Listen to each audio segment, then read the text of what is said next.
Welcome to Everything Football. Let's quickly do a wildcard draft for match day 3. So who are the best players to have for match day 3, the last group game of the World Cup? So let's get started. In terms of the goalkeeper, I have gone with Martinez. One, because I really don't know who's going to start defensively, because Tagliafico can start on the left side, Acuna can start, Lisandro Martinez was on the bench for the first one. I would expect him to start this one as well, but a little bit expensive for defenders, and I actually do have other defenders in mind. So I've gone for Emi Martinez in goal, kept a clean sheet in the last game. I think he would be a good option up against Poland. Now, Poland have not lost a game yet.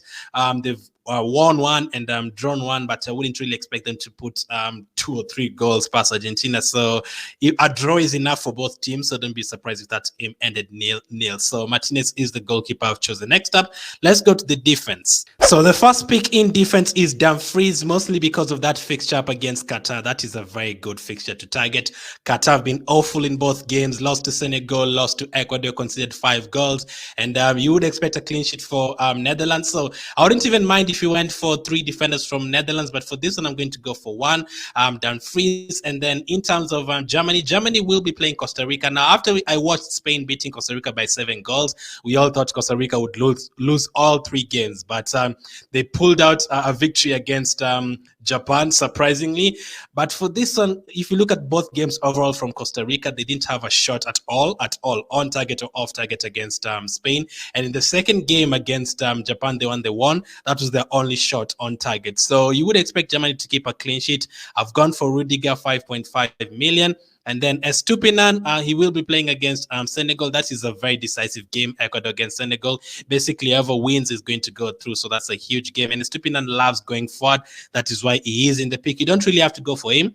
If you prefer Senegal in that game, you can actually go for a Senegalese defender instead of an Ecuadorian. And then Marquinhos is also in the team. I'm recording this before Germany and Spain play, before the likes of Brazil play, Portugal, before those games are played. So I'm not sure whether Marquinhos is going to definitely start in the second game, but it really depends on how the result is for that game for Brazil, because in the third game they might decide to just rest everyone. If they're already through, you might see Militao instead of Marquinhos, so definitely keep an eye on that one.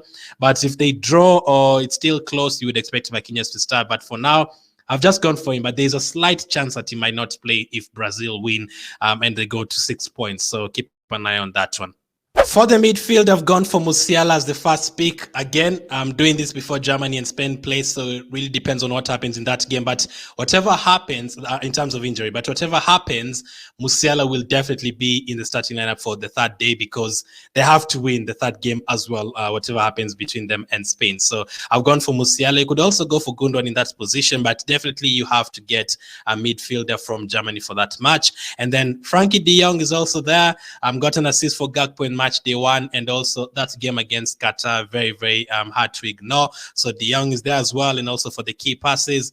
Ziyech played really well. He played really well against Belgium, and I'm also recording this right after Canada have just conceded 4 goals against Croatia. So that will be an interesting game between Morocco and Canada. So I would expect Ziyech to deliver in that game as well. And then I've also gone for Bellingham, but that is kind of an outside pick. You don't really have to go for him. You could go for like a Rodrigo de Paul if you prefer. You could also try and get 0.5 million from elsewhere and upgrade to like a Saka, but I doubt he starts in the third game, depending on who starts. But I've gone for Bellingham for now. For the forwards, I've gone for Lionel Messi 100%. I saw some people took him out of their teams in match day 2, but Messi will always score, as you saw. He scored and got an assist as well. And next up, they're playing Poland. Again, another game that they need not to lose, and you'd expect Messi to deliver in that one. And also shots on target. He is on free kicks, although the couple of free kicks he's taken in the competition so far, all off target, but that can get you a couple of points for shots on target. And also Cody Gakpo, again up against Qatar. I was even thinking of doubling up on Gakpo and Depay. I think Depay starts in this one, but for now you're going to go with Gakpo. He scored in both games. He's looking really exciting. So Cody Gakpo up against Qatar, a definite captaincy option as well. So these are the players I've picked for the bench. Lloris from France. Now, I've only gone for him because I couldn't really get a defender. France already on 6 points, so it's really tough to know whether Pavard is going to come back in or Theo Hernandez is going to be rested for this one and Pavard plays on the left side. Will Saliba come in for this one instead of Varane starting?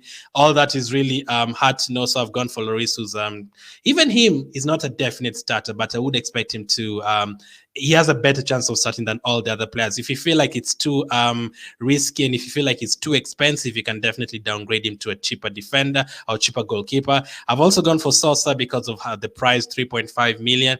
Taremi is also another pick, just like Bellingham, that you don't really have to go for, but he's playing against USA. He's looked very, very good. He's contributed in both games so far against England and Wales.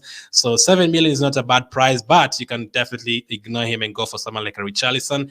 But again, as I said, I've not watched Brazil's second game yet as I'm recording this. So if Richarlison starts again and scores and they don't win and they're not yet through, the problem with teams like Brazil, if they win the second game, they're going to six points. And players like Richarlison might not start in the third game. They could just go with Martinelli, Jesus, Anthony, and those kind of players in match day 3.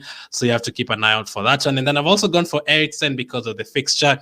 They're playing against Australia. Australia not bad, but Eriksen in such a game, free kicks, corners, you would expect more from him. So that is how the WILDCARD team is looking. I've gone for a defender from Argentina, also from Netherlands, up against Qatar. Rudiger against Costa Rica. Estupinan is playing against Senegal in a very crucial game for them. Marquinhos is a 50-50. We have to wait and see how Brazil do in the second game. He might be rested, so you don't have to go for him. You can go for someone like a Luke Shaw instead of Marquinhos or Maguire from England.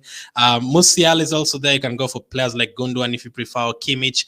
De Jong, I think you need to have him in your team. Ziyech as well is a differential. Bellingham, don't really have to go for him. You can go for players like obviously Saka if he starts again. I feel like Foden will start in this one, but if you feel like it's too risky, you can ignore him totally. Also, Messi, I think, has to be there. He'll definitely start. Same applies to Gakpo. A couple of players have left out. Richarlison, Spanish players, if you prefer any that you want. So let me know which of these players will you be going for, which ones will you be ignoring, and are you playing your wildcard?